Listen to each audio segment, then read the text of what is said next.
Урматтуу мусулман бир туугандар, жараткан Аллах Тааланын мухаббаты, сүйүүсү кимдер үчүн болот десе, Аллах Таала хадиси кудусиде бизге ачык айтып койду. Биринчиден Аллах Таала айтат: "Хаккат махаббати лил мутахаббина фия". Менин мухаббатым, менин сүйүүм ушундай адамдар үчүн болот. Кимде-ким бири-бирин Аллах үчүн жакшы көрө турган болсо, акча үчүн эмес, же бир кайсыл бир должность, статус үчүн эмес, мансабы үчүн эмес, бири-бирин Аллах үчүн жакшы көрө турган болсо, ушул адамдарга менин сүйүүм, мухаббатым важип болот, милдет болот деди. Ва хаккат махаббатил мутавасилина фия.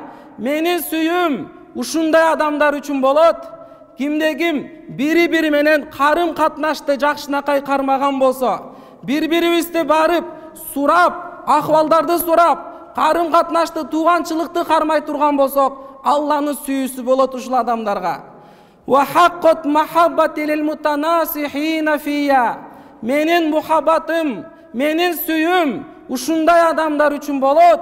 Кимде-ким бири-бирине жакшы кеңештерди айта турган болсо, бири-бирине жакшы кеңештерди айтса, жаманчылыкка эмес, ууручулукка эмес, алdoого эмес, балким бири-бирине жакшы насаат айтып, жакшы осуят айтып: "Эй тууган, Алладан коркун, мамлекетиңе кызмат кылгын, тазалыкты кылгын, пайдаңды жеткиргин, зыянды жеткирбегин, эч кимди жамандабагын, бирөөнүн артын айыбын ачпагын" деп бири-бирине жакшы осуят айткандарга Алланын махаббаты болот.